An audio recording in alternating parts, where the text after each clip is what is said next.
Well, hi there. Strange times we live in. I don't think I ever thought I'd be doing my teaching via a video, but I thought actually maybe let's give it a go. So this is what's on my bench today.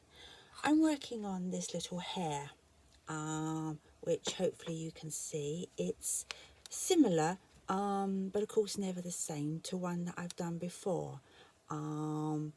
It's shaded. The first silver was engraved behind, and you can see pictures on my Facebook page, and I will be putting them on my blog, on my website, in due course. So first I engraved it, then I bent the wires, and you can see here from my sketchbook of some of the original drawings, and the top photo is of practice colourings on my iPad. I do a lot of designing on my iPad. I like to trace the original and then try out different colour ideas. For some reason, I decided to write the original colours that I used upside down on the photo.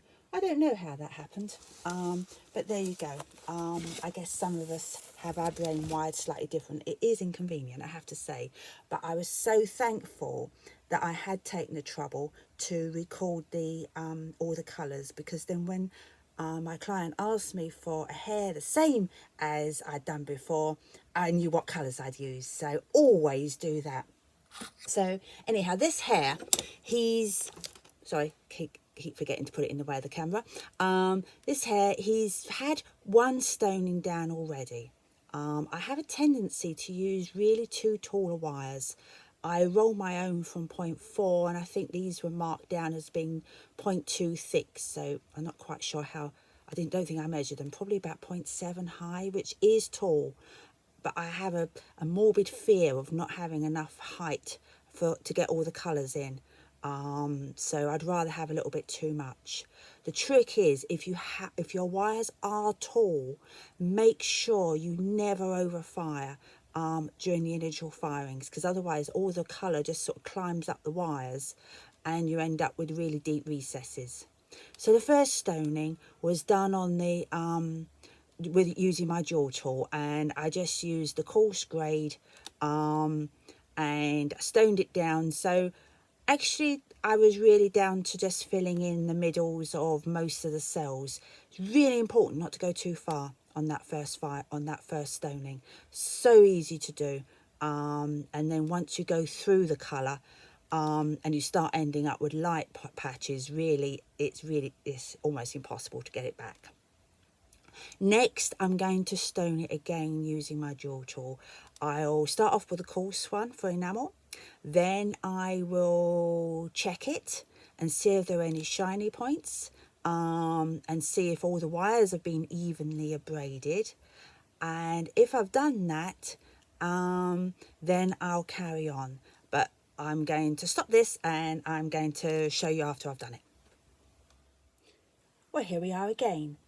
I've been doing some work on it. It's not finished yet. There's quite a long way to go.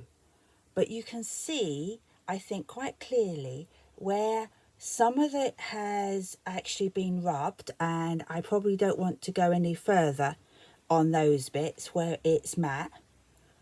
Some of the wires still haven't actually got caught by the rubbing down. They're just that tiny bit lower, so I want to go down to them. And some bits are still shiny, and that's where the enamel is still low. I'm just playing around with the lighting. I think that's better, so you can see better.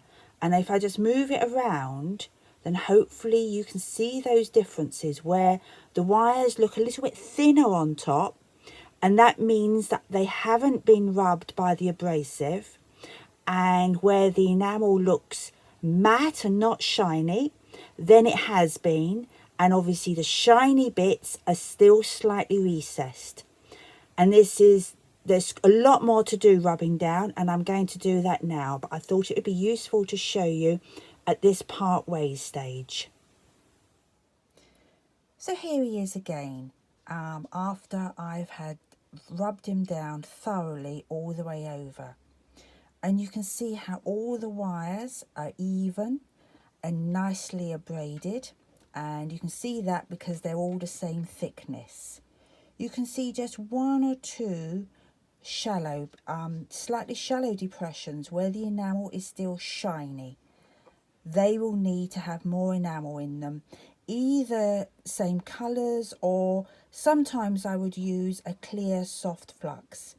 In this case, because the colours are deep and they're not, because of the style of it, I'm not trying for an even colour. I want it to be shaded. I'm fine using more of the colour rather than any flux, which is what I use if I don't want the colour to get any deeper in places.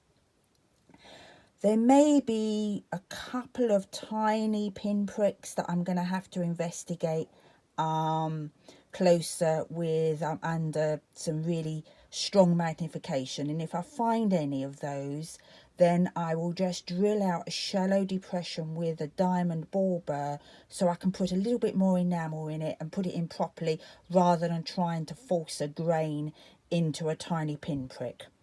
And then once that's fired, then I'm going to repeat, but this time repeat the grinding, but the next time it will go all the way down so that it will be thoroughly stoned and it will all be matte, and then I'll proceed to all the other finishing stages.